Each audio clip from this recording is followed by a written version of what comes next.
So Yes. we're finally gonna get this thing over with, especially with the whole quarantine thing going on. So now's Right. a I better see time you than over ever. here popping the Corona though. Hey man, you have to be festive. You know what I'm saying? Shit. No doubt. I'm gonna drink a beer with you, man. There we are, man. Salute. Oh shit. All right, so I don't have an introduction for this interviews or podcast I'm doing so far, but I go by Tony Awdball. This is an odd conversation, and I'm here with a very special guest of mine from the North Carolina. Please introduce yourself.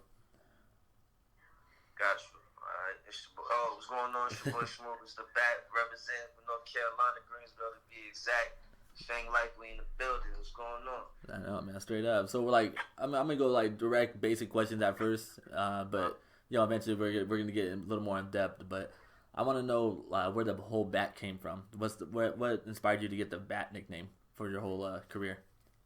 Okay, man. I mean, basically, like I said, I'm representing Greensboro, North Carolina.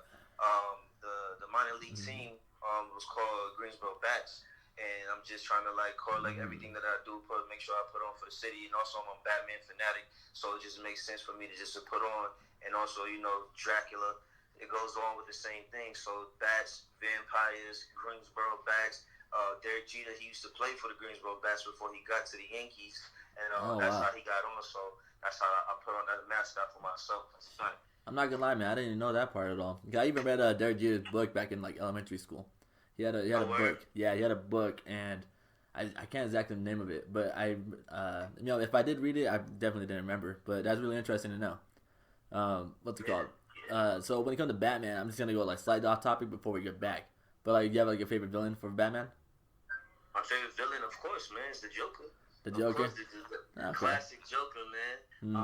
Besides the Joker, because that's like kind of a given. I'll say the Penguin. The Penguin, okay.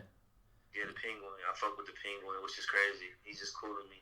Yeah, he definitely had that whole mob mentality, and the whole aura to that whole like city scene. Yeah, I like that one. Mm-hmm. Right, exactly. The mob style shit. So that's why I fuck with the Penguin. Right, for sure. He's like the mobster of Gotham. Yeah, big time. And even with the whole Gotham series, like he actually like I thought he was gonna be like a fluke, but he actually ended up being like one of the scariest people. I like it a lot. Thanks. So I did some more research up on you once we situated this whole interview, and I did check out the music video for Clarity a while back, and I dig it. You know what I mean? It's up there on the Fang Life YouTube channel and such. Yeah. So like, how was it the whole process of getting that video put together and such? The video was actually how it got together. Like I said, like the name of the song was called Clarity, and I wanted it to be as clear as possible. My hometown is New York City. I was raised in North Carolina, but I was born in New York, and I always went back home, back and forth every summer. So I wanted to go back to my roots, and also where hip hop started. So I had to pay homage to Biggie. That's why I went in the video. That's why there's the Biggie mural in the back on the Brooklyn Bridge. Shout out to the director B9.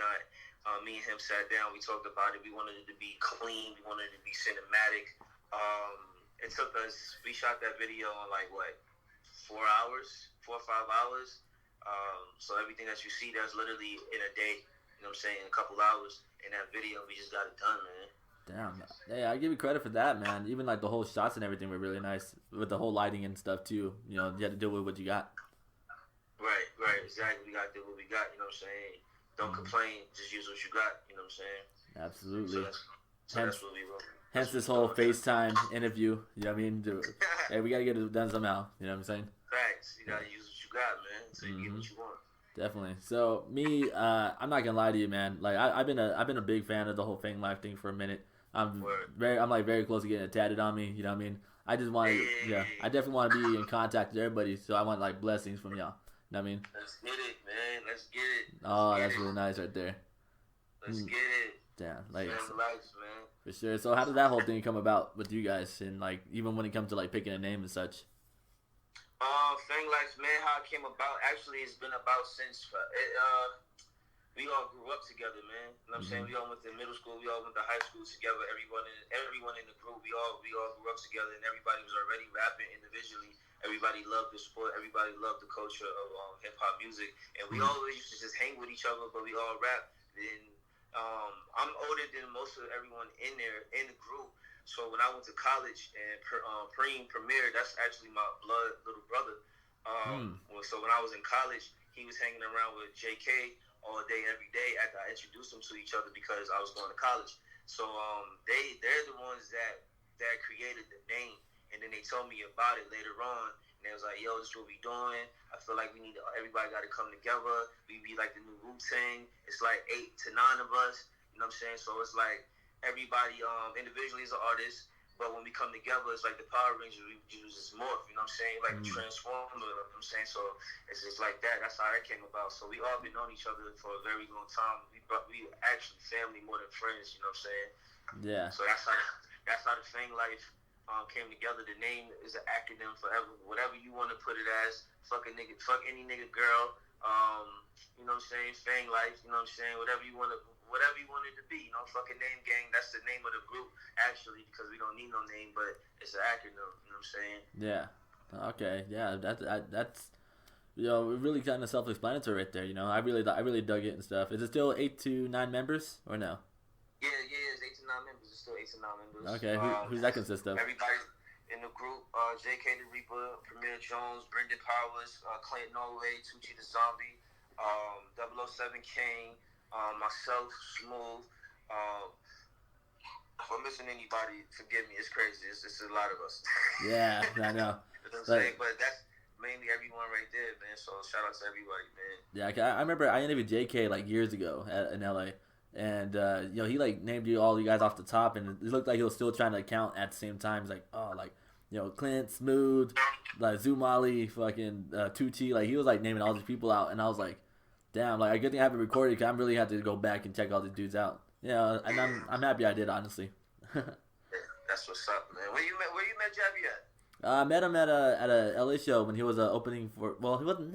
Yeah, he was opening for Denzel. Only reason why was because I remember my cousin was introducing me to all that type of music at the time. But he was a big JK fan back when he was going by JK the Rapper, and like he was trying to put me onto him, but I think I was like just in tune with other stuff at the moment. But it wasn't until we seen him live, and then no, he was only going tour with Denzel, and we were gonna go to the show. So then I remember hitting up like JK like just through like SoundCloud like DM or something like that, and I just left my number saying if he was down for an interview because I did start a different interview channel, and I dropped that one just because I kind of dropped the whole thing at one point, but that's a different story. Anyways, but JK ended up texting me saying that he was up for the interview in LA. So when that happened, we met up with him after the show. We got an interview done. You can still find it up on YouTube right now. And what's it called? But yeah, that's how I met him and stuff. So, but he's a really genuine dude from from all the encounters I've ever had with him. So yeah. Yeah, that's my bro. That's my little brother, man. Shout out to Jabby, man. Shout out Jay. So I know you guys made a song together. You even had like Nightcrawler and such. And I honestly thought it was really catchy as it was, and even the whole build up with when you first came into the song, like how was like your whole like recording and writing process when it comes with you guys come together and such. Shit, bro, it just varies, man. Sometimes we might just be high as shit talking about a record. Sometimes we might be drunk. It just really varies. Or a beat just come on and we both just start mumbling. And then be like, oh shit, let's just record this shit right now. I'm trying to think, how did Nightcrawler come across? Jabby came to the studio and I was working on BT 2 at the time, and he played me a beat, and I was like, yo, I need that. Like, stop playing, I need that.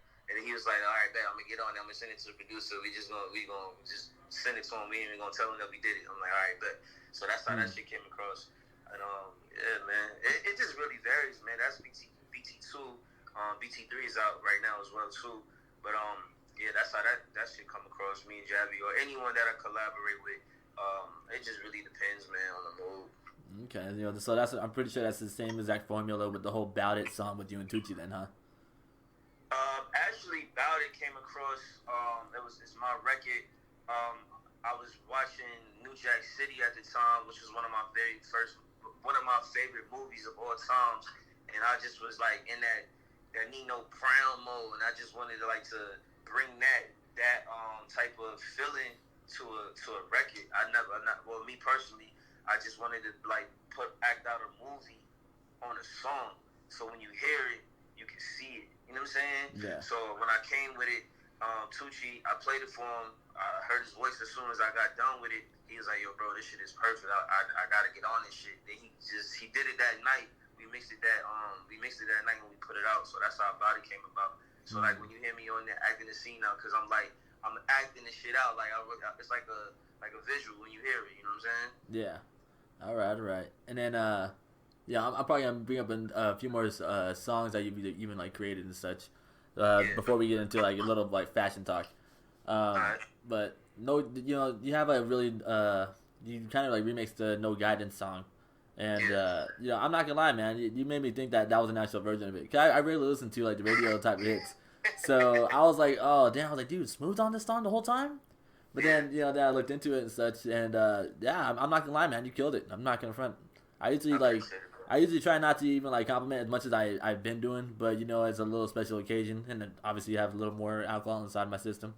But yeah, man, you know, so there you have the whole No Guidance remix. But I do want to get in depth with Kalani. I want to know what's your connection with that. Yo, man, Kalani, man, shout out to Honey. But man, nah, I'm just like I ain't gonna hold you. I'm just like a big fan of Kalani, man. I manifested the time from when I met her. We talked. I let her hear a record that I did of hers, and she fucked with it. She gave it the stamp. She was like, "Yo, that shit hard. I'm fucking with it. I'm fucking with you. Just keep doing what you doing. You know, in the future, we gonna get some records done. So I'm just trying to, you know, talk that up, and so that shit be in the studio again. You know what I'm saying? So everybody's always asking me about my connection with Kalani, man. I met her a few times, and we just hung out, and you know, that's about it. And it is what it is. So hope that we do some music in the future. You know what I'm saying? Absolutely. You even like kind of made her a jacket, no? Say it again. Like, didn't you make like a jacket of like I don't know if it was like you like painted like kind of like a portrait of her or something, or like an appreciation to Kalani? The jacket, yeah. Shout out to Pitch Posh. Pitch Posh. Me and her actually we did that jacket together. It was a collective effort, and we got the jacket to Kalani. So I didn't paint the jacket totally. It's all shout out to Pitch Posh. This girl, her name is Imani. She goes by the Pitch Posh girl on Instagram. She's very talented. She does shit freehand. She's nasty with the painting, and we got the jacket. So the jacket was actually made for me, but the jacket wound up being too small for me, so I just gave it to Kalani. Oh, okay. So hey, better than just getting rid of it or just passing it on to someone else. You know what I mean? Exactly. Yeah. She fell in love with it. She put it on right there after I gave it to her. She was like, "Oh yeah, this shit's fire."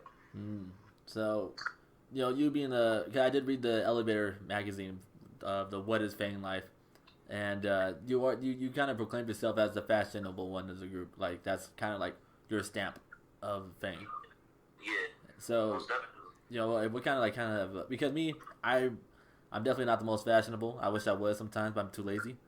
But you know, but like, what kind of like, you know, kind of catches your attention when it comes to either creating, you know, like new looks, or like when you go shopping and such. Like, what is like some things that you like specifically search for? Being that I have my own brand, it's called FWTC, Fly with the Colony, because you know when a group of bats fly together, it's called the Colony of Bats. So when you buy something of my product, you fly with the colony. So me personally, man, it's about just whatever I feel, honestly, man. It's not that I go with an idea, or I'm looking for this, I'm looking for that. It's just, if I go shopping and I see something, and if I think about my closet, what I got, whatever kicks to match it, or whatever I'm forced to kick to match, you know what I'm saying? Because sometimes I also offset things. But yeah, I see myself as being a real fashionable forward guy. I love fashion. Fashion go hand in hand with hip hop. It's been with the culture since day one. So it's like I said, I'm originally from New York, and New York guys, we just like to get fly and just sit on the couch. You heard me? So it's just like we like to put things together. We like to get jiggy. It's a statement. You know, it's saying something without you saying nothing.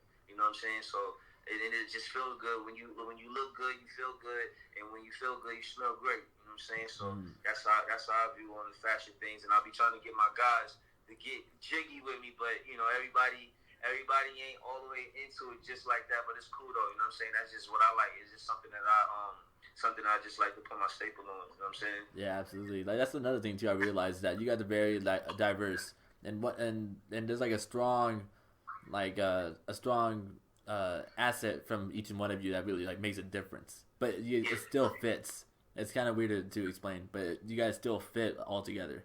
We the new Wu-Tang, man. We the Wu-Fang, man. The Wu Fang. Honestly, hey, that's actually not bad, man. You know, I like that one. That's a really cool one right there. We Wu-Fang, man. So what's the primary difference between what borough of New York were you from? I'm from the Bronx / Harlem. Okay, so compared to that New York scene up to the down to North Carolina, what's like the biggest things that really like stand out between the two, and then like which one do you enjoy being in more? Enjoy being more. Well, I appreciate both of them. Being from New York is just that I'm really blessed that I come from a family that's from New York, because if it wasn't for that, I don't think that I will. Not just something that I would love hip hop the same, but it's just that the way that it hit me, it just hit home because my mother's from Harlem, my pops was from the Bronx, and they grew up when hip hop started. You know what I'm saying? So it's like they come from that. So when they start having kids, I'm the firstborn. You know, they put me and my brothers onto game about what it is, what hip hop is. You know what I'm saying? This is what it is to dress. This is what it sound like. This is what you know what I'm saying. So New York is just it's the motherland of hip hop. So I'm definitely blessed from being from there. And then growing up in North Carolina, it's a balance because North Carolina is of course a slower pace. So it allows you to do things at your pace. And New York is just so quick, fast, and in a hurry. But when you come to North Carolina, it allows you to move on your pace. You know what I'm saying? So I think those are the two different things that stand out, the qualities of the states. And North Carolina right now is popping right now. North Carolina is like the new Atlanta right now. You know what I'm saying? So it's a blessing. You know what I'm saying, to be from both of the situations, on both sides of the coin.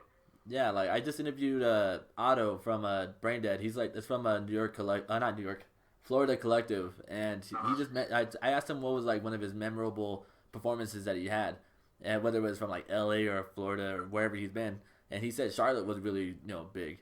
Like that was like the craziest show he's ever had, and so. So is that like far from Greensboro or no? Charlotte's an hour away from Greensboro. It's only 1 hour away. I'm in Charlotte right now, literally. Shit! Right now. Hey, what do you know the irony of this? Exactly. Wow. But what's it called? Oh shit! I totally spaced out on this question. But it's funny because I have my notes right in front of me too, and I still spaced out on it. This is why alcoholism and interviews sometimes does not match. But we're gonna learn together. That only reminds you that you human, man. It's okay. Oh, absolutely, man. Shit. So, is it only you and Premier Jones that are the kids of your parents, or do you have like more brothers and sisters? I have another brother. I have a baby brother. He goes by the name of Monkey Montana. He's an artist as well too. I'm the oldest. Premier, he's in the middle, and then I have a baby brother. Okay. So how did it feel when you got the news of like Premier's he got into an accident? No. Yeah, man, my brother, that shit devastated me, man. That's my little brother, you know what I'm saying? That was a really bad accident, man. It's just, it's a blessing that he's still here. It's a blessing that he's walking, you know what I'm saying? Because the accident he got into, like, he broke his legs. He didn't break his legs, but he damaged his legs really badly, you know what I'm saying? So it was a scary situation, man. It's a touching situation, but it's just a blessing to see him running, laughing, and being back to himself. You know what I'm saying? Through that process, it was, we had to definitely send out the angels to come and put their hands onto his body, on his mind and soul, to get him back to where he is today. You know what I'm saying? So thank God, shout out to God for that one. It was a scary situation. Yeah, man. So that's why, because when I found out about that crash, it was ironically the same day I heard "Pray for Preem." So I at first I thought it was like, wow, the perfect timing of this like release. But I don't know like which came first, but I do remember like seeing that when I first got introduced to his music. So that's why like that's like a forever like stamp whenever I think about his music and such. Yeah. But so the whole Bat series, yeah. So as you can tell, my questions are everywhere. But the whole Bat series from 1 to 3, are we gonna get like a 4th insert, or are we gonna get like a different name project coming up soon? I'm gonna definitely do a fourth one right now. I'm working right now the album Dracula. I got the date for May 26th. That's National Dracula Day. So that's what we're pushing for right now. We did 3 back tapes. I'm about to dive into the Dracula. Then I might just do another. No, I ain't gonna say it might. I'm gonna do another back tape. But right now we focus on Dracula, man. Okay. And then is there anything that you can speak on about that album? Like whether it's like either the main message or like some things you'll kind of like look forward to for this project? Bob Ross is out right now on Spotify. It should be up on Apple Music right now. Apple Music sometimes takes a little bit fucking forever to upload. But anyway, Bob Ross is out. That's a single off of Dracula right now. Bob Ross, that's the first track on the tape. That's gonna be the first song on the album. And I'm gonna let y'all know right now, this album is real like it's real personal. Not to say none of my other music isn't personal, but this is like me really diving into in more detail of me being vulnerable, me being open, me being not being scared to dive into all different type of music. Like sometimes I'll be singing, I don't care. I'll be singing, it feel good. You know what I'm saying? But people gravitate to it, and that's all it's about, man. So this album is really just driven on just like bars, bringing people back to the essence of hip hop, man. Because I really feel like a lot of people in these days and times don't really know the essence of hip hop and like the structure of like really rap music. You know what I'm saying? It's a lot of gimmicks going on, which is that's what the culture is today. But when you hear me, you know what I'm saying, it's gonna be more driven on bars, song structure. I'm gonna leave you with something to think about after you hear the music. So it's a motivational music as well too. You know what I'm saying? Yeah. So something for you to get through your day, but also something for you to think about what's gonna affect you. You know what I'm saying, in the best way possible. So that's what Dracula's about. It's about biting. Dracula. It's like, you know how Dracula bites somebody, then you're a vampire forever. So when you put this on, you're gonna get bit. You heard? Shit, leave your mark like a hickey. Exactly. You know that's all it is. That's what's gonna happen. So as soon as you hear it from the first song to the last song, you're gonna be like, oh, I'm in the college now. Yeah, man.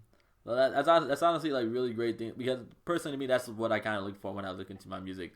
Whether it's someone sharing their own experience that I can like correlate with or like resonate with, and or it's just like straight like just oh damn, like that was really like good punchline, like yada yada, like all that whole like, you know, like what society would call it like nerdy hip hop, you know, type of rap. But I love it, man. I can't front.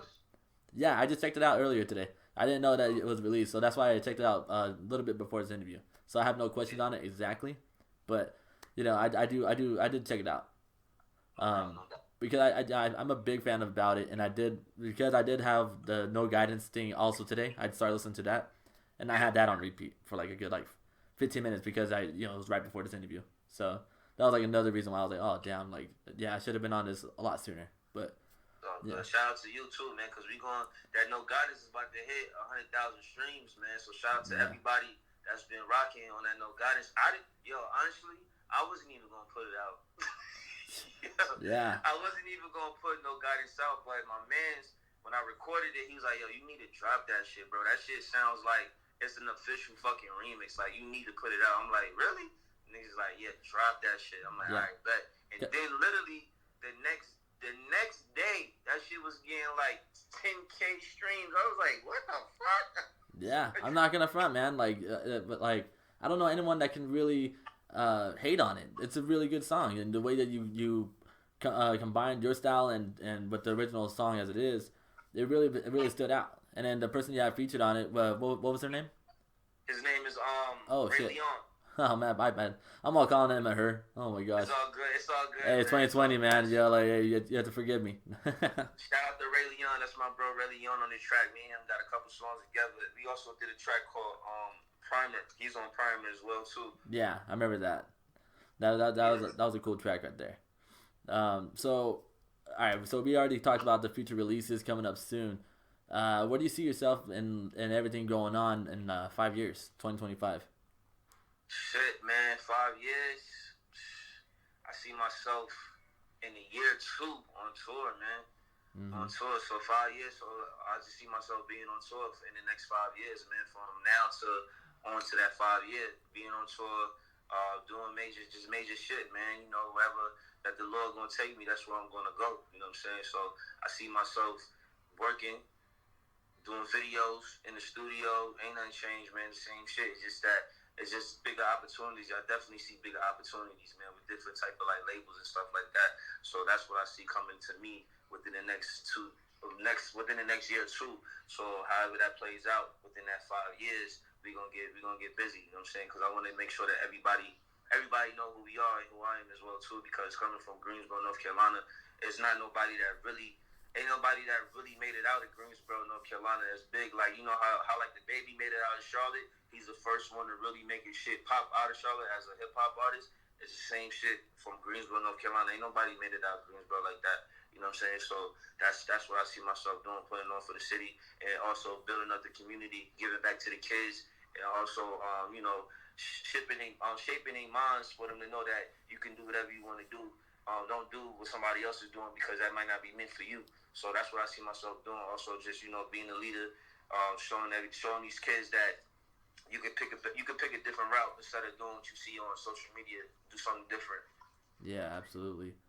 Yeah, that's why I feel a lot of people do when they start making music or want to make a rap career out of themselves, to where they find it as a hobby and they think that's a passion, when in reality it's just really something that they just want to have fun with, or they just don't want to have an actual job. And so that's why they feel like that's what they only resort to.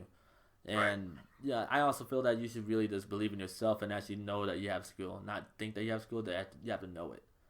And so that's why, that's how, personally to me, you get a lot of recognition and such, because when you believe in yourself, others will really like see it for themselves as well, and they'll it'll just gravitate. Everything just gravitates. And Absolutely. that's something I'm still working on, but hey, we're on a move with it, at least. You know what I'm saying? Right. So aside from Greensboro and the Bronx, do you see yourself being anywhere? Like, even if you like temporarily live like in a different spot, like what, man, I'm moving to LA, man. I'm in LA. I'm always in LA all the time, man. So I'll be in LA very soon. I'm out there all the time. Every time I'm there, I never want to leave. I smoke the biggest weed. You know what I'm saying? I'll be out there at the dispensary. I'll be on Fairfax. I'll be at that store, apartment. What's that store on Fairfax called? Apartment B or something like that. I'll be over there. Flight Club all the time. I'm over there. You know what I'm saying? North Hollywood area, Sherman Oaks and all of that. You know what I'm saying? So that's where I'm gonna be at. I'll be out there. As soon as this Corona shit died down, I'll be in LA. I'm supposed to be in LA right now, but this Corona is affecting everyone physically, so financially. So we gotta take all procedures and precautions to just relax. Also, like, LA's getting fucked up right now too with the whole Corona. Cause I grew up right there on I grew up in the Inland Empire, which is about an hour from LA.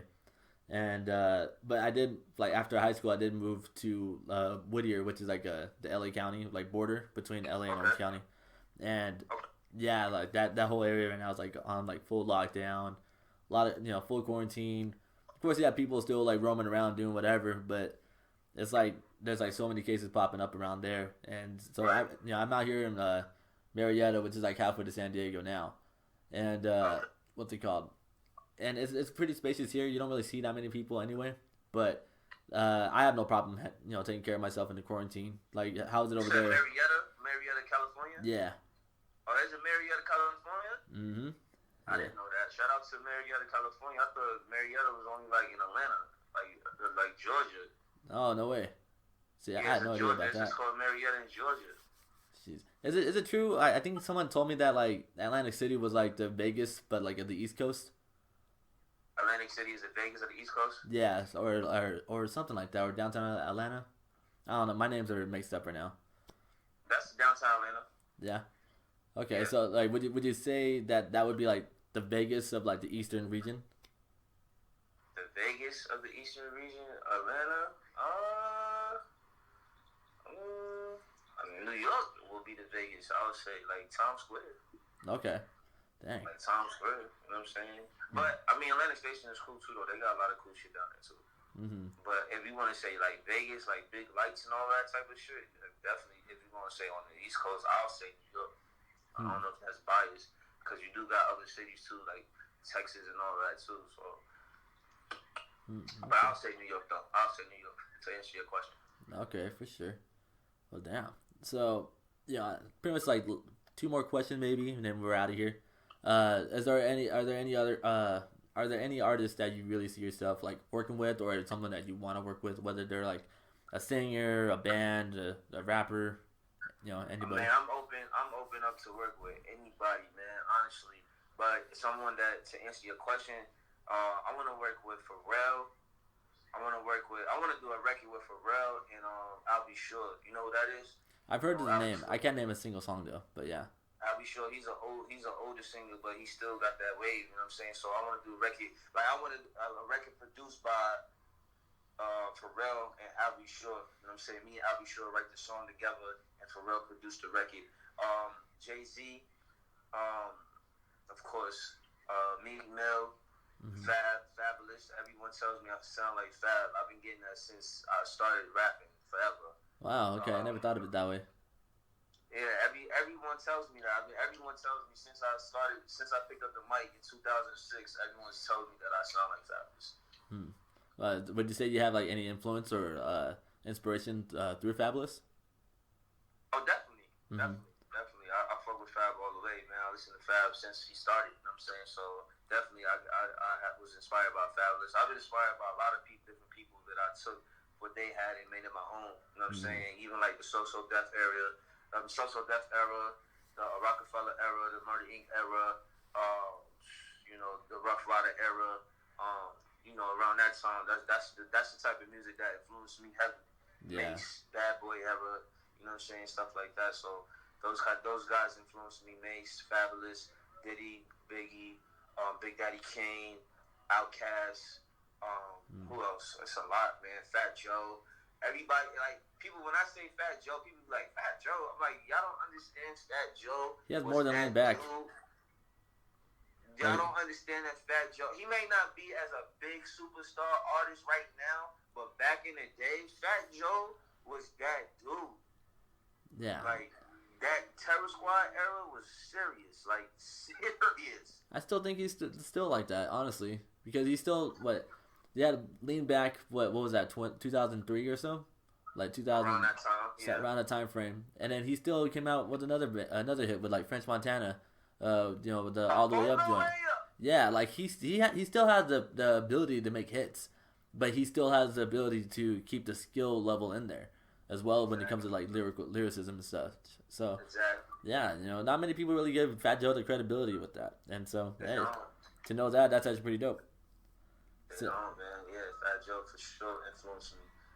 Russell Simmons, Def Jam, every artist, I ain't gonna say every single artist, but majority of all the artists that signed Def Jam in the very beginning has influenced me. And then would you say that maybe that might have been, like, our generation's, like, golden era of hip-hop? Like, everyone always has, like, the golden era, whether it's, like, Tupac and Biggie's time or Big Daddy Kane and Kool G Rap, era. Like, everyone has a different golden era of hip-hop. And for me, because I think it's just a generational thing to where, like, maybe, like the early 2000s were, like, the biggest, like, time for hip-hop. At least, like, with, like, content and stuff. I agree with you, man. Like I said, I was born in 91. You know what I'm saying? So I grew up in the early 90s to the 2000s music. So I would definitely say for me, the golden era was definitely from the late 90s to the early 2000s. And I'll say probably like from 91 to 2010. You know what I'm saying? That's probably like for me, that pocket of music was probably like the best time for me. You know what I'm saying? So like, and like now, I like some of the new rappers that's out nowadays too. Though, don't get it twisted, but like it's different. It's not the same no more. You know what I'm saying? Like these some people may not understand the effect of a DMX. You know what I'm saying? Like DMX, come on, the dog. So that's why I get like the bat. I mix it with my own type of shit. You know what I'm saying? Like the bat, the dog. You know what I'm saying? Like, you know how DMX love his dogs? You know, like... Are you telling me right now you have a pet bat? Nah, I'm fucking with you. I don't have a pet bat. I don't have a pet bat. That's the goal, though. That's the goal. You have to have the money for that. Flying in the colony, Yeah, absolutely. Yeah, man. It's so funny. Like, this is probably, like, the third time I spoke about DMX, like, this week alone. Just from like, yeah, the Otto, the dude I interviewed yesterday, he mentioned that like his huge inspiration from him, and like after like hearing him and then like hearing his music is like, okay, I can see where that the inspiration can be at and such. Yeah. So yeah, them dudes down there, they're pretty dope, man. You should check them out. You know, they're all right there, Miami. I don't know exactly what part, but yeah, out in Miami. Okay, shout out to them, man. Shout out to them. And then shit. So how's it feel to be a future uncle for Baby the Reaper? Man, it's crazy that he's having a baby. Shit. But it's a blessing, though, man. It's a blessing, man. I'm just ready for more life, man. So the more life come through on our end, a thing like will never die. You heard? Yeah. So I'm excited for that, man. It's another extension of who we are. Yeah. You have any kids yourself or no? Nah, not yet, man. No, not yet. Not yet. I will though soon. You know, in God's will, but not at the moment. Chilling. I'm quarantining. Yeah, for sure. Man, did I already asked you how you were surviving the whole quarantine, right? Or did I? Nah, I'm just chilling, man. You ain't asked me, but I'm asking you. Okay. I'm just chilling, man. I'm smoking. Smoke a couple joints. You know, watch a couple videos, some interviews, watching the what's the new documentary, the Tiger King. Oh shit! Yeah, the whole like mainstream flick going on. So how is that? Like honestly, like from what your personal interest? I mean, that shit. Everybody likes. Everybody got a story to tell. You know what I'm saying? It's just that he had a couple tigers to go along with his story. So everyone got a story. So that shit is just crazy. That shit is crazy, man. It's a whole different. You never think that people would be going through type of shit like that, but everybody go through shit as well. You know what I'm saying? Mm-hmm. But that shit kind of inspired me to like just to, you know, you gotta be more like willing to live your, meaning like when I say live your life, meaning like not show fear for shit. Like this man had fucking 20 or 30 tigers. And he was in the cage with them, not scared, no nothing. Like he petting them like they pit bulls. Like he over there just really like, I'm like, yo, this man is in the cage with all these tigers. Then there was one scene where one of the tigers was going at his foot. I was like, oh, that would have been it right there. You're like, yep, this is the episode. This is the episode where he gets bit the fuck up. All right, let's. Right, I was just waiting. I ain't gonna lie to you. I was waiting the whole time for a little part for them to say he got attacked. Because you always hear like, yo, sooner or later they gonna snap. I never want to wish that on nobody, but it's just like, damn, like none of his tigers did nothing to him. Jesus. None of his tigers, even though he might have bodied a few of them tigers to do what he needed to do, which I ain't saying was his right, but we ain't got not one story of saying, oh, he was mauled, he was scratched, he was none of that. Yeah. Well, damn. You know I don't know. Maybe when if I really find an effort to really go check it out, I will. I don't know. I have this weird hipster mentality. Any of my friends can tell you that like just because I try to stay away from something that's really popular sometimes, so I can enjoy it when I get around to it.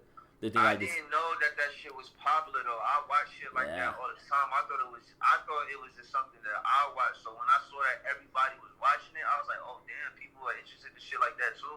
I didn't really, cause I'm a documentary junkie. I thrive off of documentaries. Like I learn a lot of shit from a lot of different documentaries. That's where I get some of my music inspiration as well too. Cause like the more knowledge that you learn and on stuff like that, the more that you can put into what you do into your craft. So when I was watching it, I didn't realize or I didn't know that the world was watching. Even though that is on Netflix, of course a lot of people watch it on Netflix, but I didn't know that it was at where it is. Until I got on Netflix, until I got on Instagram, probably like 2-3 days after I watched it, and I was like, damn, people watching that shit too? Oh, okay, it's not just me.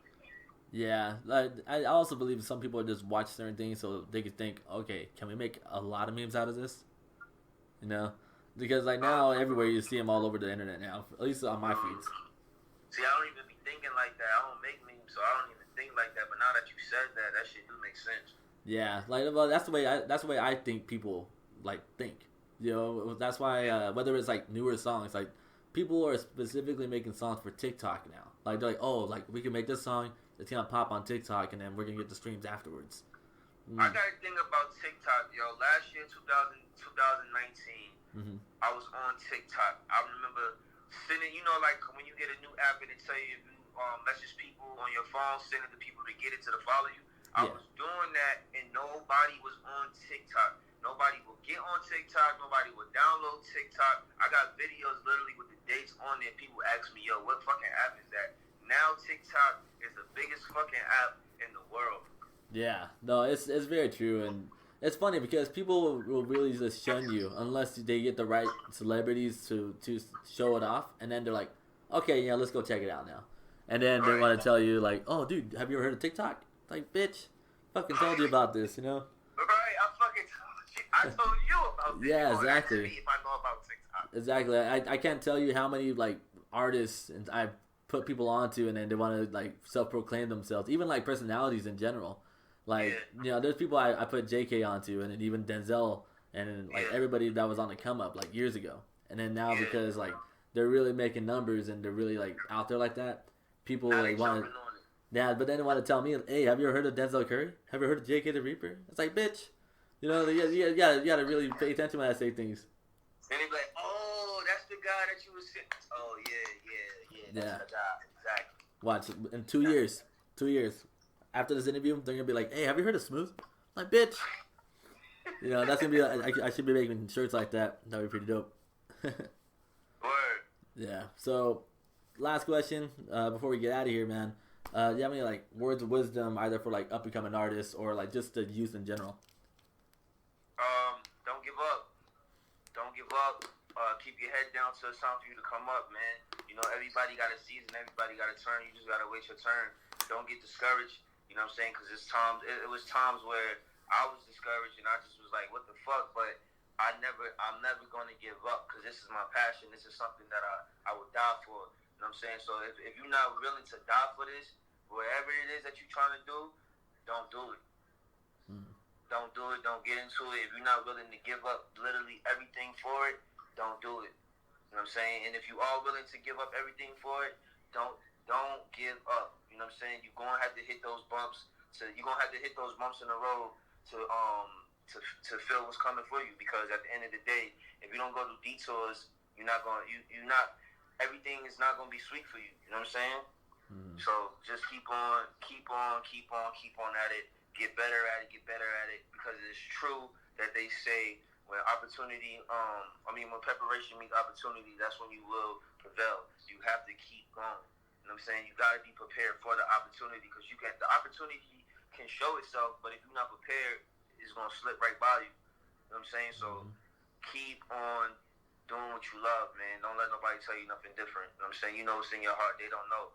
You know what I'm saying? They're not going to get the picture until it's on the wall. Yeah. Yeah. So that's my words. That's my words of encouragement, man. They're not gonna get the picture until it's on the wall. They're not gonna understand it until it's in the museum. And before it gets to the museum, it was in your room. So just keep on getting it. That's right, man. So I know I said that was the last question, but I just thought of another one right now. For anyone that were to ask you, what's a song I should check out? Which one would you recommend to them? Any of my songs? Any of your songs? Shit, all of them. But one of them right now is Bob Ross. Go download that, man. Bob Ross is out right now. I'm really proud of that record, and that's one of my favorite songs right now, Bob Ross. And the whole Bob Ross thing, I just fuck with Bob Ross himself. God bless his soul, man. You know what I'm saying? We paint pictures out here, so we all Bob Ross, man. Wait, he passed away? Yeah. Oh, damn. Yeah, Bob Ross passed away. He been passed away, though. I think he passed away in, 1995 or some shit like that. Oh, shit. See, I'm over here getting stoned watching his fucking shows and thinking like, man, this guy's so beautiful. Like, his whole thought process is so beautiful. Wow, he's so creative. Ah, damn, I didn't know he was dead. Shit. Yeah, man, he passed away a long time ago. He passed away some while ago, man. So Bob Ross, he's just a cool dude, man. You know what I'm saying? He make everybody feel good. He make everybody feel like $1 million. You know what I'm saying? Yeah. So that's why I fuck with Bob Ross, and then I didn't even choose to name that song that, but as I just wrote that shit, and then at the end of it, I said what I said, and I was like, oh no, this is Bob Ross right here. All right, cool, man. Just like an intro, I don't have an ending either. But, you know, I do go by Tony Awdball. This is an odd conversation with Smooth the Bat, man. Thank you so much, man. I appreciate this whole opportunity. You already know, man. I appreciate you for checking in, man. God bless you. Forever, man. Take care. Fang life.